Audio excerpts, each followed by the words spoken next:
नमस्कार साथियों, तो स्वागत है आप सभी का रिफ्लेक्शन ऑफ लाइट सीरीज के इस लेक्चर नंबर 4 में। मैं प्रद्युम्न कुमार आप सभी का स्वागत करता हूं। और आइए दोस्तों, आज हम देखने वाले हैं प्रकाश के अपवर्तन से ही जुड़ा हुआ एक और बहुत ही महत्वपूर्ण घटना के बारे में, जिसके कारण हमारे ही दैनिक जीवन में कई ऐसे ऐसे घटनाओं को देखने को मिलता है, ठीक है, जो हमें भ्रम में डालने का काम करता है। कि आपने अपने दैनिक जीवन में ऐसी कई घटनाओं के बारे में सुना देखा ही होगा, जहां बहुत से आपको भ्रम उत्पन्न होता है। जैसे सड़क पे पानी के होने का भ्रम, धूप के दिनों में ज्यादा धूप जब रहता है तो हम सब अगर सड़क पर कुछ दूरी पे हैं तो हमसे कुछ दूरी पे नजर आता है कि वहां सड़क पर हर जगह पानी बिखरा हुआ है। इसके अलावा रेगिस्तानों में पानी का भ्रम होना, आपने बचपन में वो किस्सा तो सुना ही होगा कि रेगिस्तान में एक प्यासा जो है इधर उधर भटक रहा। उसको जब एक जगह रहता था तो सामने एक पेड़ दिखाई दिया, पेड़ के नीचे उसको लगा कि वहां तालाब है। वो प्यासा व्यक्ति जैसे ही दौड़े दौड़े पेड़ के पास जाता है तो वहां से पानी गायब हो जाता है। अब वह जहां खड़ा है वहां से उसको कहीं और आगे वो पानी नजर आता है। उसको लगता है कि वहां जाने से जो है पानी, लेकिन वो चलता रहता है उस पानी के पीछे, है चलता जा रहा है। ये जिससे जिससे आगे बढ़ रहा है वो तालाब जो उसको दिखाई दे रहा है वो भी उसी के साथ खिसकते जा रहा है। अंततः होता यह है, व्यक्ति वो प्यासा जो है थक करके हार जाता है, लेकिन उसको पानी नसीब नहीं होता। इसको हम सब दोस्तों मिराज के नाम से जानते हैं। हाँ, हिंदी में इसको मृग मरीचिका कहते हैं। मृग माने भ्रम। ये भ्रम है, एक तरह का होता असल में नहीं है। आपको शुरू के लेक्चर में ही बताया था, ये अपवर्तन की घटनाएं बहुत से हमारे दैनिक जीवन में ऐसी ऐसी घटनाओं को करता है जो इल्यूजन क्रिएट करता है, होता नहीं है लेकिन होने का आभास कराता है। टोटल इंटरनल रिफ्लेक्शन क्या होता है, हम सब पीछे के लेक्चर में ये जान चुके हैं कि जब लाइट जो है दोस्तों माध्यम को बदलता है, एक माध्यम से दूसरे माध्यम में जाता है, तो वो अपने पथ से विचलित हो जाता है। डिपेंड करता है कि वो किस मीडियम से किस मीडियम में जा रहा है, उस हिसाब से वो जो है वहां जो परपेंडिकुलर डाला हुआ रहता है उसकी ओर झुकता है या उससे दूर हटता है। हम सब जानते हैं विरल से सघन में जब लाइट जाता है वो भी तिरछा पड़ता है, तो वो अभिलंब की ओर झुक जाता है, जबकि सघन से विरल में जब जाता है तो वो अभिलंब से दूर हट जाता है। ठीक है दोस्तों, तो इतना के कंसेप्ट तो पीछे से क्लियर है। तो आइए जरा बात करते हैं इसके आगे के कंसेप्ट के बाद। जल में एक प्रकाश स्रोत रखा हुआ है, ठीक है, प्रकाश स्रोत जो इस रेड लाइट को एमिट करता है, छोड़ता है। नीचे ये जल है और ऊपर वायु है।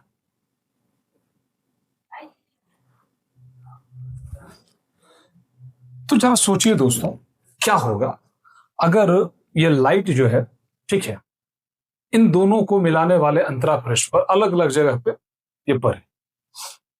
तो पहला केस देखते हैं दोस्तों, क्या होगा कि अगर ये लाइट यहां P Q R S 4 को बिंदु है दोस्तों, नाम दे देता है। जरा सोचिए अगर ये लाइट P बिंदु पे पड़ेगा तो क्या होगा, यहां पे लंबवत पड़ता है, तो आपतित किरण और अपवर्तित किरण का स्वभाव भी बड़ा अजब होता है दोस्तों, कि अगर यह सीधे पड़ता है तो वो भी सीधे निकल जाता है। दोनों का स्वभाव बड़ा सीधा होता है। इस केस में अगर हम कहें दोस्तों तो आपतन कोण और अपवर्तन कोण दोनों इक्वल होता है और ये सीधा निकल जाता है बिना डिफ्लेक्ट हुए। इसीलिए सब कहा जाता है कि तिरछा पड़ना चाहिए।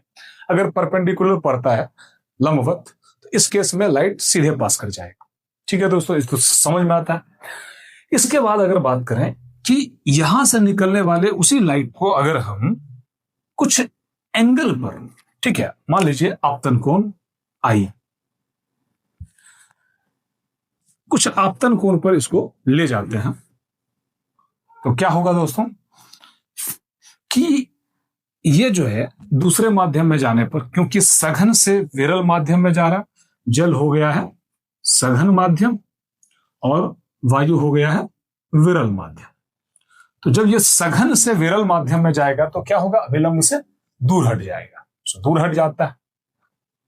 अगर इसी तरह सोचिए दोस्तों कि ये इतना हटा, अब एक रे और सोचिए कि वो जो है इससे भी ज्यादा आपतन कोण बना करके इस पे पड़ता है, तो क्या होगा, ये जो अपवर्तित किरण होगा वो और ज्यादा उधर झुकेगा, मैंने और बड़ा अपवर्तन कोण बनाएगा।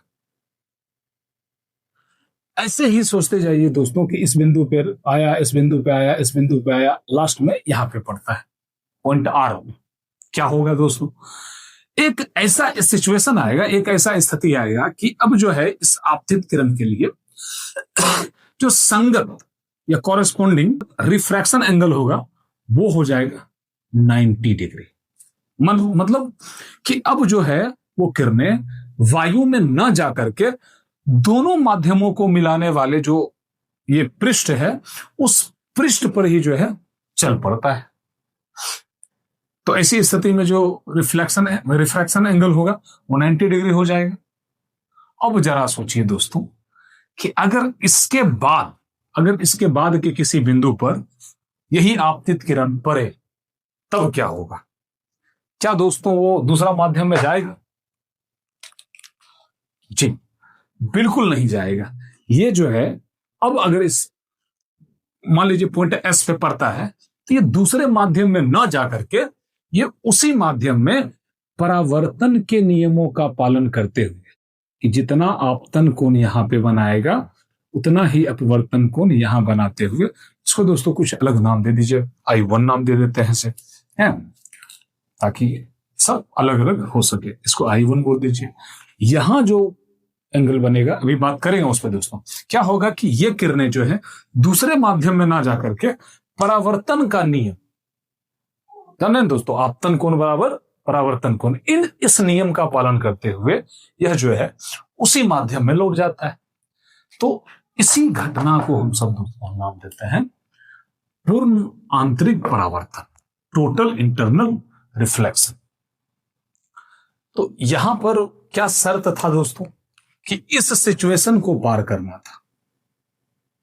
तो इसको समझिए, सबसे पहले दोस्तों एक एंगल होता है उसको डिफाइन कर ले, क्रांतिक कोण, जरा इसे समझते हैं। इसे बोलते हैं दोस्तों क्रिटिकल एंगल, ठीक है, क्रिटिकल एंगल।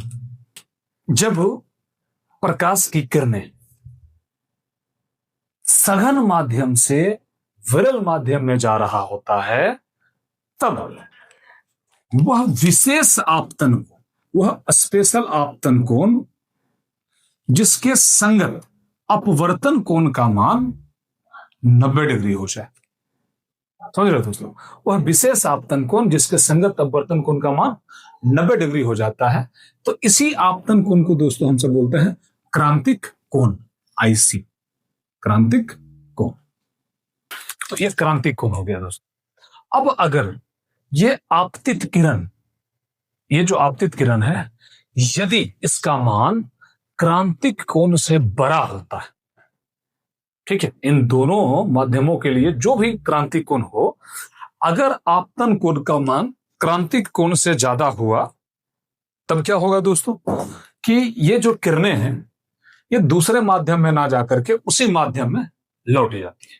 इसी घटना को हम जो है पूर्ण आंतरिक परावर्तन कहते हैं। तो जरा इसको भी यहीं पर डिफाइन कर लेते हैं इसी में कि जब आपतन कोण का मान क्रांतिक कोण से अधिक हो जाता है तब ये जो किरणें होती हैं, जो अपवर्तित किरणें होना चाहिए था, वो होता मिलता ही नहीं है, वो दूसरे माध्यम में जाता ही नहीं है, बल्कि उसी माध्यम में परावर्तन के नियमानुसार लौट जाता है।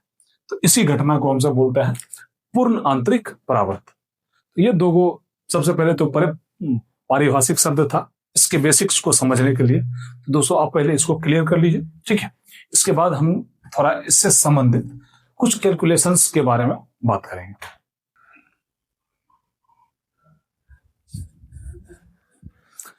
तो चलिए दोस्तों अब बात करते हैं कि पूर्ण आंतरिक परावर्तन के लिए क्या आवश्यक शर्त होता है, ठीक है। ये घटना घटित हो इसके लिए कौन सी ऐसी शर्त होता है जिसका पालन होना बड़ा जरूरी है। अगर वो शर्त पालन नहीं होता है तो पूर्ण आंतरिक परावर्तन की घटना भी घटित नहीं होगी। तो कौन सा वो घटना शर्त है दोस्त? तो आइए देखते हैं। TIR की शर्त है। तो दोस्तों इसका पहला शर्त जो होता है वो ये होता है कि लाइट को डेंसर मीडियम से रेयरर मीडियम में जाना चाहिए। माने प्रकाश को सघन माध्यम से विरल माध्यम में जाना चाहिए, तभी यह घटना घटित हो सकता है। मतलब कि पहला शर्त अगर बोलें तो एक तरफ होगा सघन माध्यम, एक तरफ होगा विरल माध्यम। तो लाइट को जो है इस सघन से विरल माध्यम की तरफ जाना होगा, ठीक है, इस सघन माध्यम से विरल माध्यम की तरफ। तो ये इसका पहला शर्त हो गया, ठीक है दोस्तों, सघन माध्यम से विरल माध्यम। क्या उल्टा में कभी संभव है? क्या लाइट है विरल माध्यम से आ रहा है और सघन माध्यम में जा रहा है, तो क्या यह घटना कभी घटित होगा? नहीं दोस्तों, ऐसा नहीं होगा। तो पहला शर्त तो यही हो गया कि सघन से विरल में जाना चाहिए। इसका दूसरा शर्त क्या है दोस्तों? दूसरा शर्त यहां से देखिए दोस्तों, ये कि जब तक यह आपतन कोण का मान क्रांतिक कोण से अधिक नहीं होगा तब तक यह घटना नहीं घटित होगा, ठीक है दोस्तों। तो जब तक आपतन कोण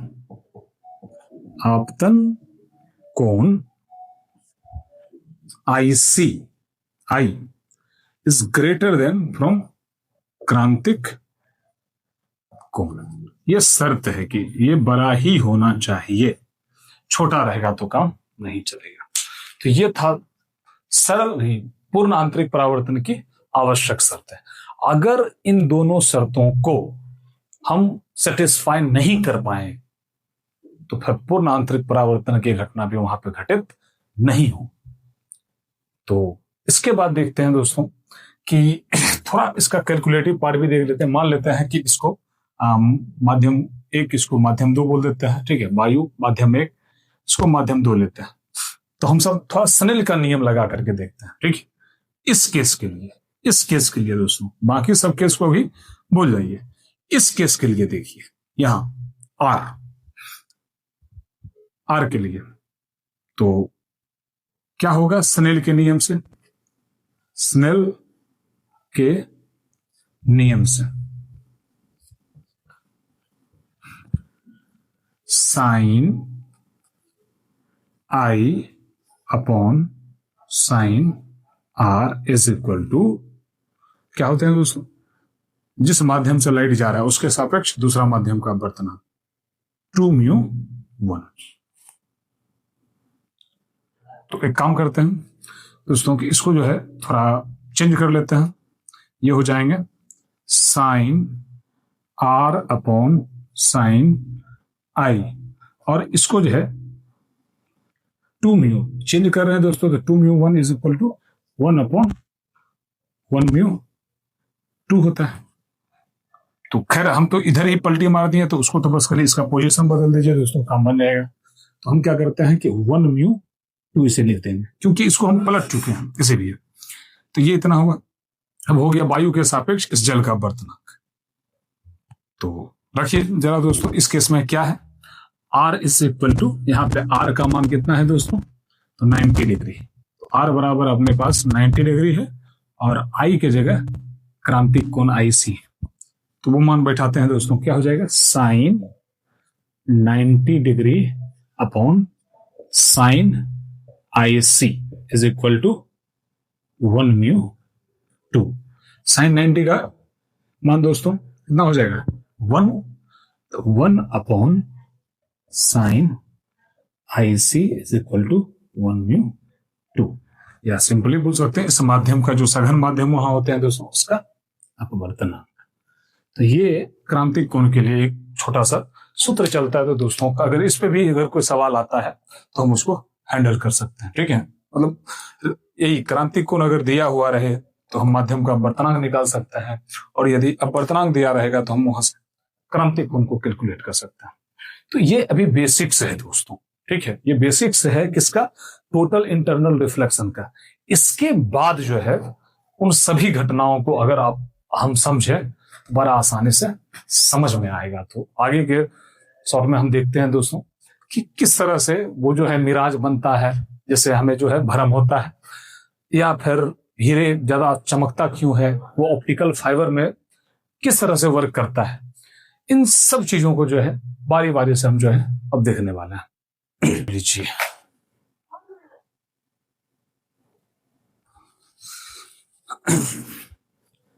तो आइए दोस्तों अब बात करते हैं पूर्ण आंतरिक परावर्तन के कारण हमारे दैनिक जीवन में घटित होने वाली कुछ सामान्य घटनाएं, ठीक है, जो इसके कारण घटित होता है। तो देखते हैं दोस्तों पहला कौन आता है। तो अगर सबसे पहले बात करें तो दोस्तों मरीचिका, मरीचिका जिसको हम सब मिराज भी बोलते हैं दोस्तों, मिराज का बनना। सबसे पहला तो यही है दोस्तों, मिराज का बनना। उसके बाद और अगर देखें तो हम पहले लिस्ट बना लेते हैं कौन कौन सा ऐसा घटना है, फिर सब पे बारी बारी से थोड़ी बात करेंगे। मरीचिका का बनना, एक होता है हिम मरीचिका भी बोलते हैं दोस्तों इसको, हिम मरीचिका, इस पे भी थोड़ा बात करेंगे। हिम मरीचिका का बनना ये ठंडे प्रदेशों में बनता है दोस्तों। एक ये जो है ये मिराज गर्म प्रदेशों में बनता है, तो ये ठंडे प्रदेशों में। इसके अलावा दोस्तों आप सब देखे होंगे, इसके अलावा आप सब दोस्तों देखे होंगे कि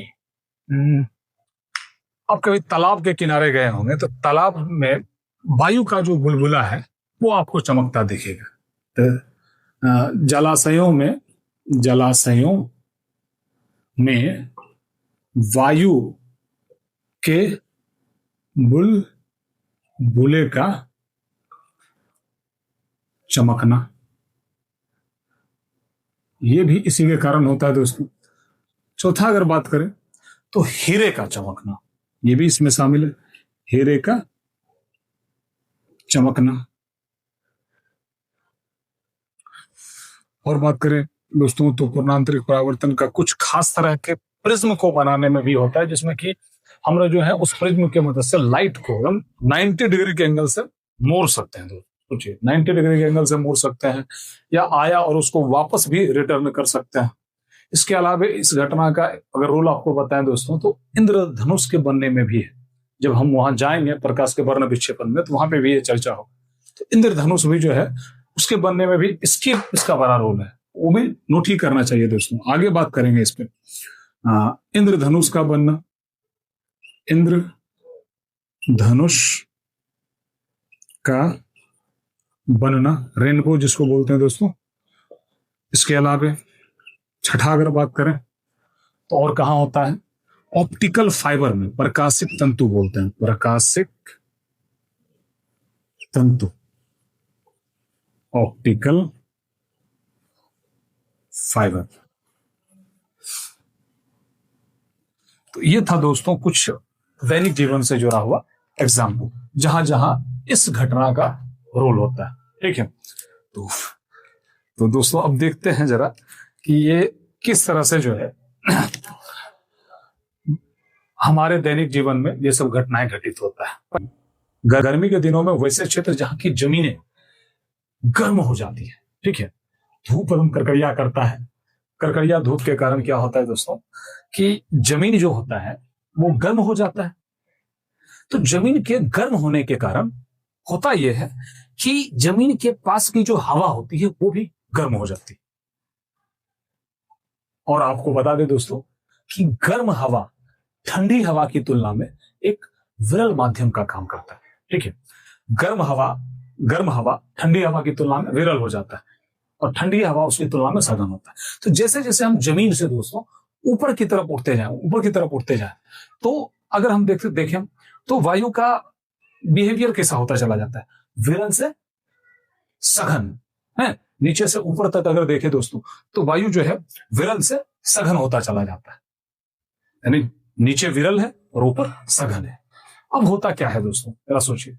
होता यह है कि ऊपर से किसी भी ऊपर से आ रही या आसमान से ही आ रहे वस्तुओं का, आसमान से ऊपर से आ रहे प्रकाश की किरणें, उसका किस तरह से यहां पर लगातार अपवर्तन हो रहा होता है कि हर एक जगह, ठीक है, अगर हम इस स्थान को कई लेयर्स में बांट दें, ठीक है। तो हर लेयर में क्या हो रहा है, लाइट किस मीडियम से किस मीडियम में आ रहा है, डेंसर टू रेयरर मीडियम, सघन से विरल माध्यम में हर बार आ रहा है। तो आया और अभिलंब वहां पे है, अभिलंब से ये क्या होगा, विरल में आ रहा है तो दूर हटेगा। फिर अगला पे आया यहाँ पे, यहां से अभिलंब से दूर हटेगा, फिर यहाँ पे दूर हटेगा। एक सिचुएशन ऐसा आता है कि ये लाइट आते आते आते आते अपने क्रांतिक कोण को भी पार कर जाता है। उसके बाद वो जब अगला सतह पे पड़ने ही वाला रहा, मतलब आगे जाने ही वाला रहता है कि वहां के बाद वो रिफ्लेक्ट कर जाता है। और वो रिफ्लेक्टेड लाइट कि वो जो आया और मुड़ते मुड़ते मुड़ते मुड़ते इतना मुड़ गया कि टोटली इंटरनली रिफ्लेक्ट हो गया, ठीक है, पूर्णांतरिक परावर्तन। अब वो लाइट जब किसी प्रेक्षक के आंखों पे पड़ता है तो उसको जो है आसमान का प्रतिबिंब बना हुआ जमीन पर दिखता है, आसमान का प्रतिबिंब बना हुआ जमीन पर दिखता है। और उसको भ्रम होता है कि वहां पर यह पानी है, क्योंकि ऐसा ही होता है दोस्तों, पानी में ऊपर का प्रतिबिंब बनता है तो ऐसा आभास उसको होता है कि वहां पानी है, लेकिन होता नहीं है। तो इसे ही हम दोस्तों बोलते हैं मिराज। यह सड़क पर भी बनता है, रेगिस्तानों में भी यही घटनाएं होती है और इसी के कारण जो है बनता है। यह था दोस्तों मिराज का बनना। इसके बाद अगर हम बात करें हिम मरीचिका का, तो एक ये भी होता है दोस्तों, उत्तरी ध्रुव या पृथ्वी के दक्षिणी ध्रुव पे जो बर्फ जमे हुए हैं ऐसे क्षेत्रों में या किसी ठंडे प्रदेशों में जहां जमीन मतलब जमीन या नीचे का सतह बर्फ से पूरा ढका हुआ है और ठंड टॉप लेवल का कर रहा है, तो वहां पर यह क्या होता है दोस्तों, अभी जो मिराज पर है उसका एकदम उलट सिचुएशन वहां पे रहता है। क्या उलट सिचुएशन, कि जमीन वहां पे ठंडा रहता है, नीचे बर्फ जमा हुआ है, तो बर्फ के संपर्क में जो वायु रहता है, जैसे जैसे अगर हम ऊपर जाते जाए तो वायु मतलब बर्फ के सभी का वायु बहुत ज्यादा गर्म मतलब ठंडा रहता है, उसके ऊपर का उससे थोड़ा ठंडा मतलब उससे थोड़ा गर्म रहता है, और जैसे जैसे ऊपर आते जाते हैं तो वायु ठंडा से गर्म होते जाता है। तो क्या होगा दोस्तों, ठंडा से गर्म होते जा रहा है, तो मतलब विरल सघन में अगर बात करें तो सघन से विरल होता जाएगा नीचे से ऊपर जाने में, ठीक है दोस्तों, नीचे सघन ऊपर विरल। अब जरा सोचिए कि होता क्या है कि अब मान लीजिए वहां पानी में एक जहाज चल रहा है, पानी वाला जहाज चल रहा है पानी में, तो होता क्या है कि दूर से अगर मान लीजिए वो जा रहा है तो उस जहाज से जो लाइट निकल रहा है वो अगर आ रहा है वायुमंडल में तिरछा इस तरह से, तो ये सघन से विरल माध्यम में जा रहा है, तो अभिलंब से दूर हटता है, फिर यहां पर और दूर हटता है और दूर हटता है। अब क्रांति कोण को पार कर गया, उसके बाद एक स्थिति ऐसा आएगा कि ये टोटली रिफ्लेक्ट हो जाएगा इंटरनली। तो इस जहाज से आने वाली किरणें क्या होगा, दूर हटते हटते हटते हटते हटते मतलब आसमान से ही रिफ्लेक्ट हो जाता है, रिफ्लेक्ट होकर के अब यही लाइट जब किसी वहीं आसपास के लोगों के आंखों पे पड़ता है तो उसको तो ये थोड़ा ना दिखेगा कि ये लाइट जो है नीचे किसी जहाज से मुड़ के आ रहा है, उसको इस तरह से आसमान में वो जहाज चलता हुआ दिखाई देता है, उल्टा, वो भी शायद उल्टा बन जाता है, तो उसको आसमान में वो जहाज चलता हुआ दिखाई देता है और ऐसा भ्रम होता है जैसे आसमान में जहाज चल रहा है, वो भी पानी वाला। इसे ही हम सब दोस्तों कहते हैं हिम मरीचिका, ठंडे प्रदेशों की मरीचिका। तो ये दोनों में अगर देखें तो गर्म क्षेत्र में बनने वाले मरीचिका, ठंडे क्षेत्र में बनने वाले मरीचिका, दोनों में होता क्या है, एक में चीजों का प्रतिबिंब आसमान में ही बन जाता है और गर्म क्षेत्र वाला में क्या होता है, आसमान का प्रतिबिंब जमीन पर ही बन जाता है। गर्म वाले क्षेत्र में देखें तो नीचे से ऊपर जाने पे वायु विरल से सघन होता जाता है, जबकि ठंडे प्रदेशों वाले में देखें तो वायु नीचे से ऊपर जाने पे सघन से विरल होता जाता है। तो ये था। उसके बाद अगर हम बात करें जलाशय में वायु के बुलबुले का चमकना, तो सोचिए दोस्तों वो क्यों चमकता है, उसके चमकने का पीछे क्या कारण होता है, पूर्णांतरिक परावर्तन। वायु, पानी के अंदर में वायु का बुलबुला है, ठीक है, इसको जरा ऐसे समझिए कि ये मान लीजिए यहां पर पानी है, ठीक है, यहां पे पानी है, तो दोस्तों क्या होगा कि मान लीजिए इसके अंदर में वायु का एक बुलबुला, यहाँ पे ये वायु का बुलबुला है, तो अगर ये वायु का बुलबुला है तो यहां तो पानी नहीं है, तो अंदर में जो है यहां पे है वायु, ठीक है, यहां पे है वायु,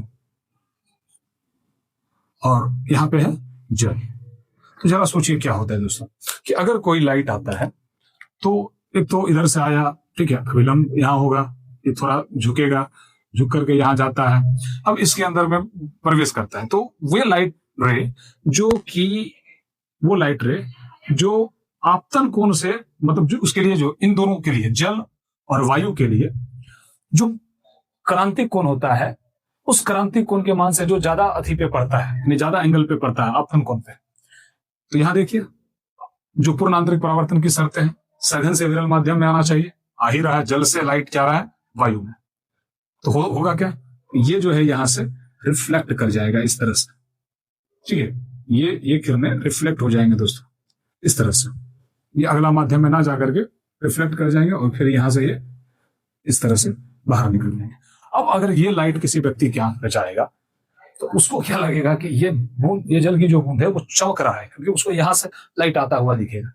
तो उसको ये पानी के अंदर की जल की वायु की जो बूंदे हैं, वायु का जो बुलबुला है दोस्तों, वायु का जो बुलबुला अंदर में है पानी के अंदर, वो उसको चमकता हुआ दिखाई देगा, ठीक है। तो यहाँ पर यह पूर्ण आंतरिक परावर्तन की पूरा शर्त मतलब फॉलो हो रहा है, इसलिए ऐसा हो रहा है कि जब ये लाइट रे जल से वायु में प्रवेश कर रहा होता है, तो क्योंकि ये सघन से विरल माध्यम में जा रहा होता है, साथ ही आपतन कोण का मान उसका क्रांतिक कोण से ज्यादा होता है, जिस कारण से वो जल में प्रवेश ना करके उसके सतह के द्वारा ही रिफ्लेक्ट हो जाता है।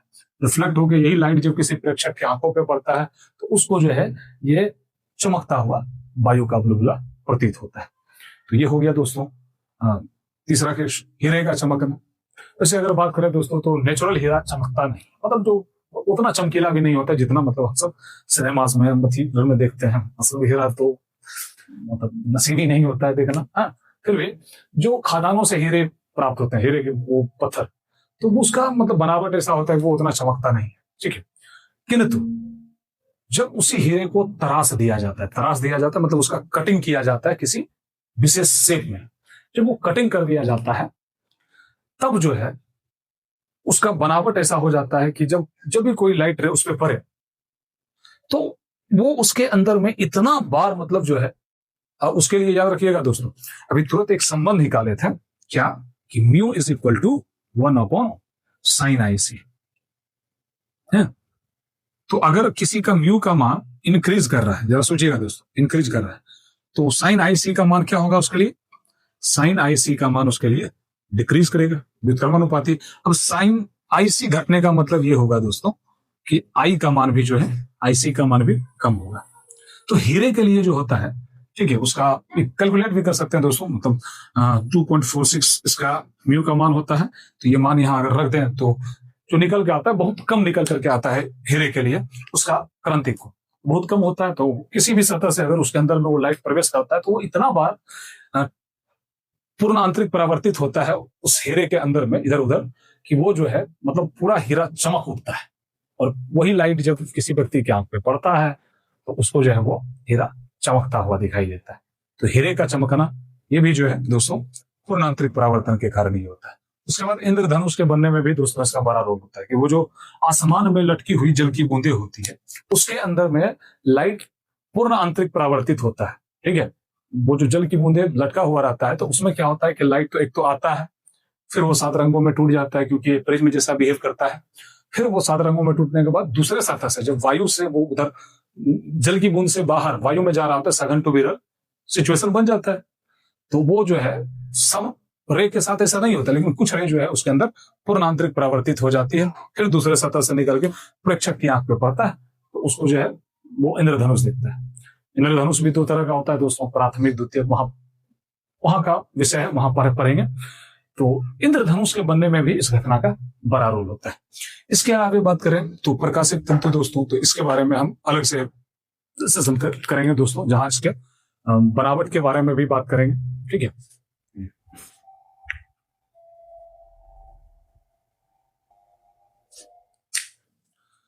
तो आइए दोस्तों हम ऑप्टिकल फाइबर के बारे में थोड़ा बात करें, ठीक है। ऑप्टिकल फाइबर, प्रकाशिक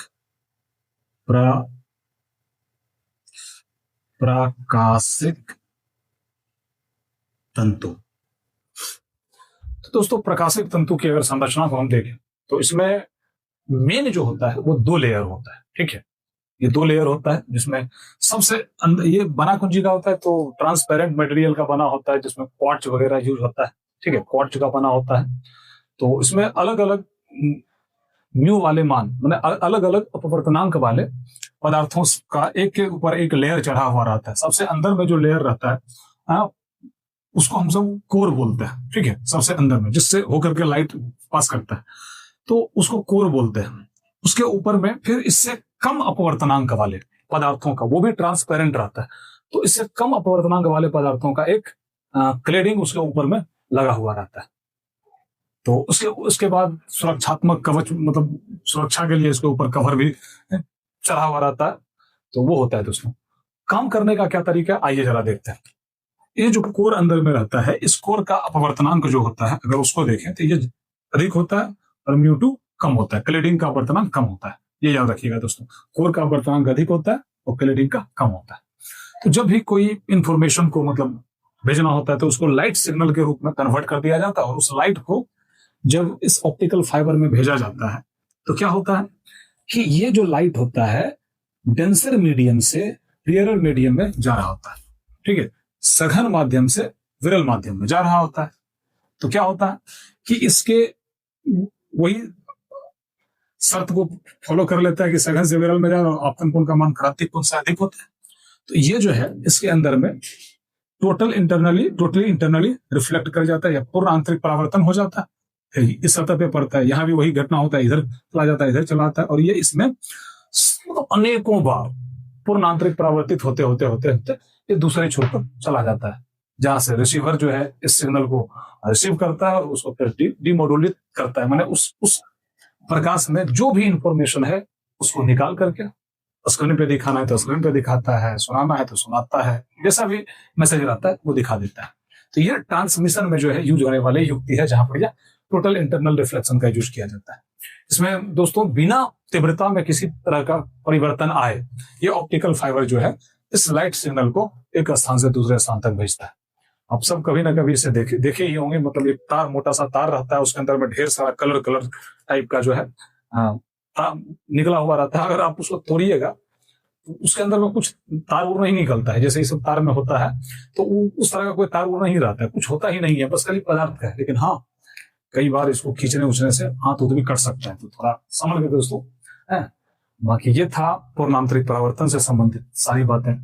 तो दोस्तों अगर हमसे कोई टॉपिक रह गया है इससे रिलेटेड तो आप नीचे कमेंट बॉक्स में बता सकते हैं, हम उसे भी आगे कवर करने की कोशिश करेंगे। बाकी हाँ, बड़ा मेहनत लगता है दोस्तों इन सब करने में, ठीक है, समय निकालने में, फिर इन सब चीजों को शूट करने में। फिर बहुत से का सजेशन आया है दोस्तों, अभी अचानक तो नहीं, लेकिन धीरे धीरे सभी के सजेशन को एक्सेप्ट किया जा रहा है, मतलब उसको मानेंगे और उसको अपनाएंगे, वो सब हमारे ही अच्छाई के लिए बोलते हैं।